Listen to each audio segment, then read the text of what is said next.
बच्चों, आज हम सब चैप्टर फर्स्ट में वास्तविक संख्याएं में प्रश्नावली 1.2 का अध्ययन करेंगे और प्रश्नावली के अनुसार जो है जो कहा जा रहा है उसको सिद्ध करेंगे।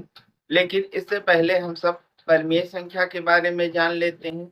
जैसा कि हम पिछली कक्षाओं में परिमेय संख्या के बारे में पढ़ चुके हैं। परिमेय संख्या के बारे में हमने जाना है कि जिस संख्या को p बाई q के रूप में लिखा जा सके और q बराबर में q नॉट इक्वल टू 0, यानी कि q 0 के बराबर में ना हो तो ऐसी संख्या जो है आपकी परिमेय संख्या कहलाती है। अब इसमें जरूरी क्या है? इसमें जरूरी ये होता है कि ये संख्याएं आपस में अभाज्य भी होनी चाहिए। जैसे 2/5 हमने लिख दिया, ये हमारी परिमेय संख्या है क्योंकि ये दोनों संख्याएं आपस में सह अभाज्य है। इनमें एक के अतिरिक्त कोई भी उभयनिष्ठ गुणनखंड नहीं है। अगर इनका हम गुणनखंड बनाते हैं तो देखते हैं 1 गुणे में 2 हो जाएगा और फिर क्या हो जाएगा 1 गुणे में 5, यानी कि एक के अतिरिक्त कोई उभयनिष्ठ गुणनखंड जिस संख्या में ना हो वो हमारी क्या होती है? परिमेय संख्या होती है। आइए हम सब पहले प्रश्न पर ध्यान देते हैं। लिखा है सिद्ध कीजिए √5 एक अपरिमेय संख्या है। इसको हम कैसे सिद्ध करेंगे कि √5 एक अपरिमेय संख्या है? आते हैं, मान लेते हैं। माना √5 एक परिमेय संख्या है। हमने इसका उल्टा माना है, परिमेय संख्या है। तब √5 को हम p बाई q के रूप में लिख सकते हैं। जैसा कि हमने आपको बताया कि परिमेय संख्या वह संख्या होती है जिसको p बाई q के रूप में लिखा जा सकता है। हमने इसको लिख दिया p बाई q, जहां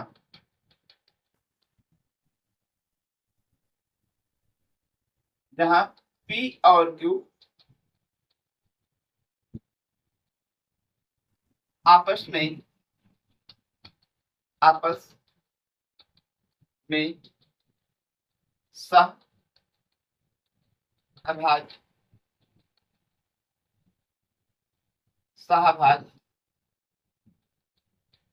संख्याएं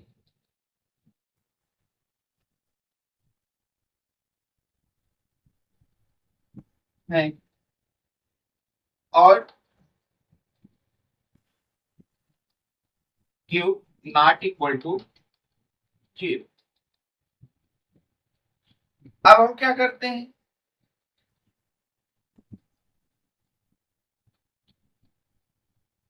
अब हम √5 और p बाई q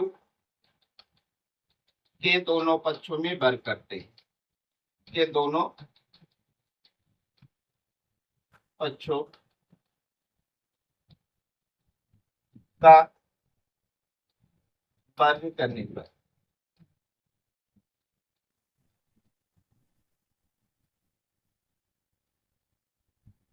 हमने वर्ग किया, √5 का होल स्क्वायर कर दिया और p बाई q का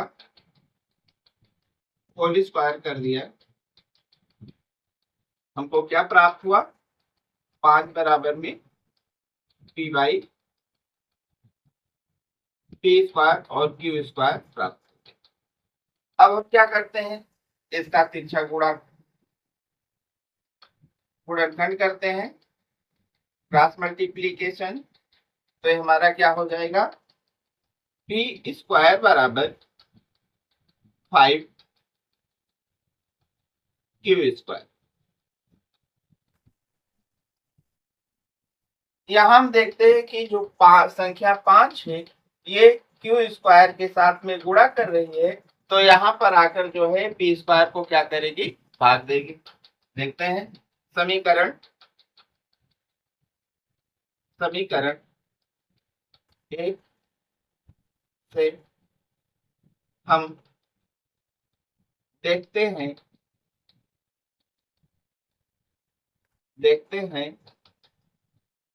कि 5p² को विभाजित विभाजित करता है, विभाजित करती है।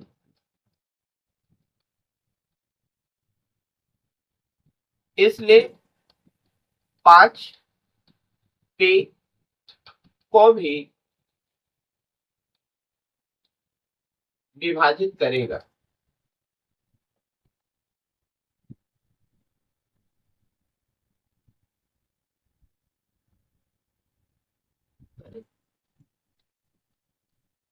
हमने क्या बताया? हमने बताया कि 5p² को विभाजित करता है, इसलिए 5p को भी विभाजित करेगा। क्यों? जैसे हम देखते हैं 625 हमारा किसका है? 25 का वर्ग। 25 का वर्ग बराबर हमारा 625 है। तो ये हमारा 5 से विभाजित हो जाएगी कितनी बार में? 125 बार में। अब हम क्या करेंगे? हम 5 से 25 को भी विभाजित कर रहे हैं, तभी हमारा क्या हो रहा है? विभाजित हो रहा है। यही बातें हमने यहाँ पर बताया है कि अगर 5p² को विभाजित करता है तो 5p को भी विभाजित करेगा। जैसा कि 25 के वर्ग को 5 ने विभाजित किया, तो 5 ने 25 को भी विभाजित किया। इसको समीकरण नंबर क्या मान लिए? 1 मान लिए। अब आइए हम देखते हैं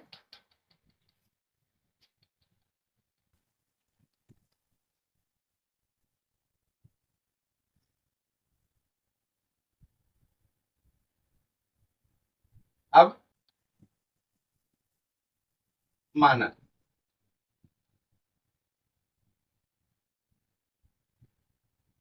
p बराबर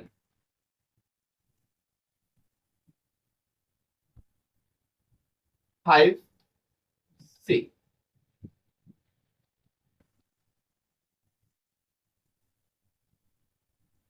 तब p² बराबर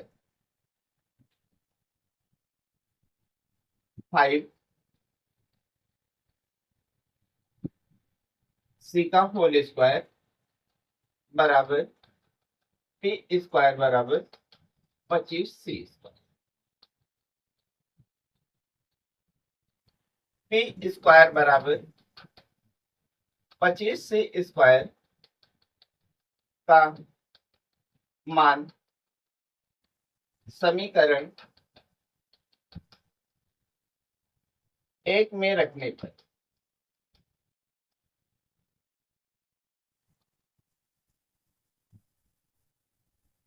यहां से भी कोई पूर्णांक है। समीकरण 1 है p² बराबर 5q²। आते हम मान रख देते हैं। यहाँ पर हमारा क्या हो गया? 25c² बराबर में 5q²। दोनों तरफ हमारा जो है ये संख्याएं आपस में सहभाज्य हैं, इसलिए इनको काट दिया। 5 एकम 5, 50 25, यानी ये कितना हो गया? 5c² बराबर में q²। समीकरण नंबर 2। यहां पर भी आते हैं। समीकरण 2 से 5q² को विभाजित करती है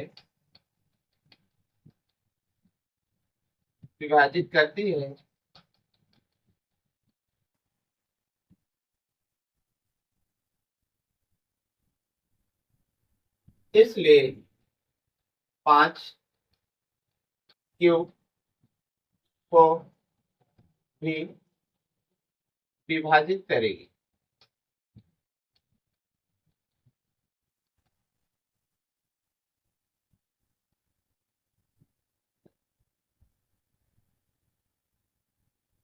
यहां तक हमने दो समीकरण बना लिया। अब हम देखते हैं समीकरण एक और दो से हम देखते हैं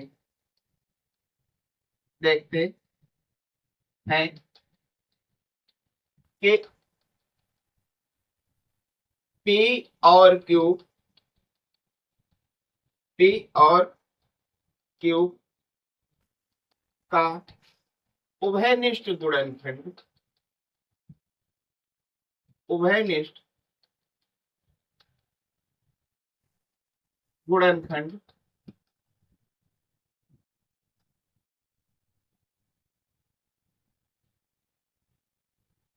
गुणनखंड 5 है।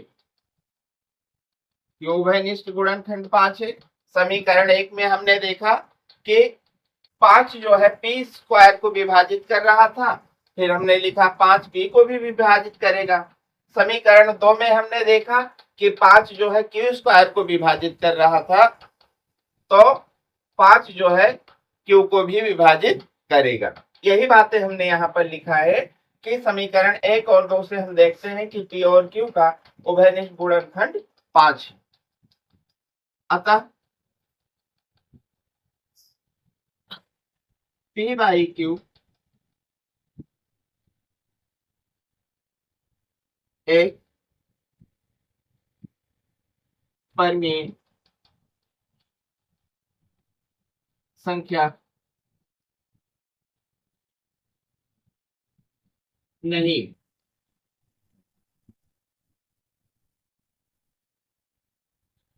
लिख देंगे हम यहाँ पर। अतः हमारा मानना गलत है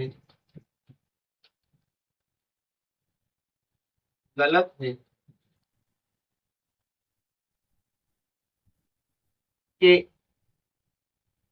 √5 एक परमीय संख्या है। परमीय संख्या है।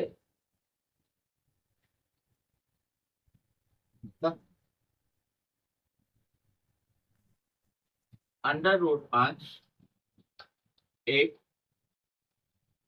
अपरिमेय संख्या है। अपरिमेय संख्या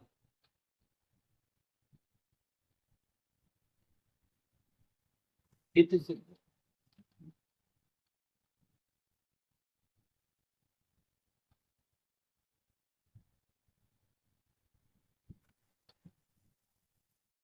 दूसरा सवाल है हमारा, सिद्ध कीजिए कि 3+2√5 एक अपरिमेय संख्या है।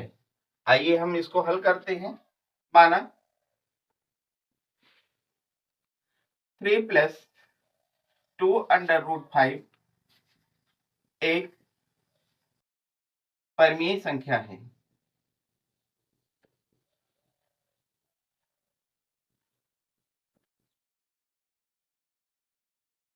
तब अगर परमीय संख्या है तो इसको पी बाई क्यू के रूप में व्यक्त किया जा सकता है। तब 3+2√5 बराबर में हमारा कितना हो गया, पी बाई क्यू हो गया। आइए हम इसे हल करते हैं। ये 2√5 को हमने इधर रोक लिया, ये इधर जुड़ रहा है, इधर जाके क्या करेगा, घटेगा।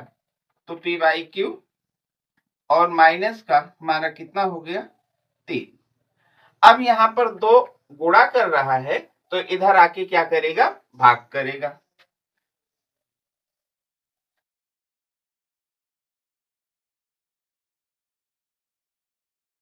√5 बराबर P/2Q और माइनस का 3/2, जहां p और q पूर्णांक है, मतलब कोई अंक है, पूर्णांक है। अगर हमारा p और q पूर्णांक है और ये हमारा क्या है, ये परिमेय संख्या है, तो बच्चों परिमेय संख्या का योग हमेशा परिमेय संख्या ही प्राप्त होता है। परिमेय संख्या का घटा हमेशा जो है परिमेय संख्या ही प्राप्त होती है। परिमेय संख्या के भाग में हमेशा जो है भागफल हमारा जो है परिमेय संख्या प्राप्त होती है। इसी प्रकार गुणा में भी परिमेय संख्या के गुणनफल में हमेशा हमें परिमेय संख्या ही प्राप्त होती है। जैसे हम यहाँ पर क्या कर लेते हैं, 2/5 और प्लस का 1/4 कर लेते हैं, तो हम देखते हैं यहाँ पर हमको क्या प्राप्त हो जाएगा, 20 हो जाएगा, और ये 8, और ये हमारा कितना हो जाएगा, बराबर में 13/20। यहाँ पर हमने देखा कि परिमेय संख्या का जो योगफल था, वो योगफल हमको क्या प्राप्त हुआ, परिमेय संख्या ही प्राप्त हुई। आइए यही चीजें हम यहाँ पर लागू करते हैं। यहाँ पर जो है घटा हो रहा है, इसलिए जो है इनका जो हमारा जो है घटा प्राप्त होगा, वो हमारी एक परिमेय संख्या ही प्राप्त होगी। तो हमने यहाँ लिखा जहां p और q पूर्णांक है और ये परिमेय संख्या है, और ये परिमेय संख्या है, इसलिए इनका घटा परिमेय संख्या ही होगी, परिमेय संख्या ही होगी।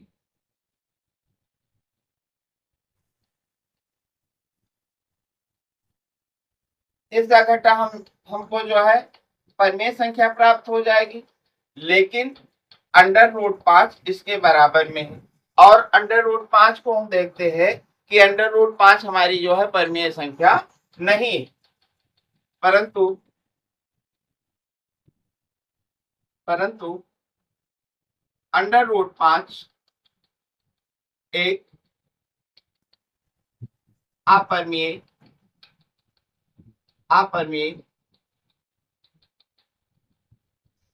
संख्या है। इसलिए 3 + 2 √5 एक अपरिमेय संख्या है।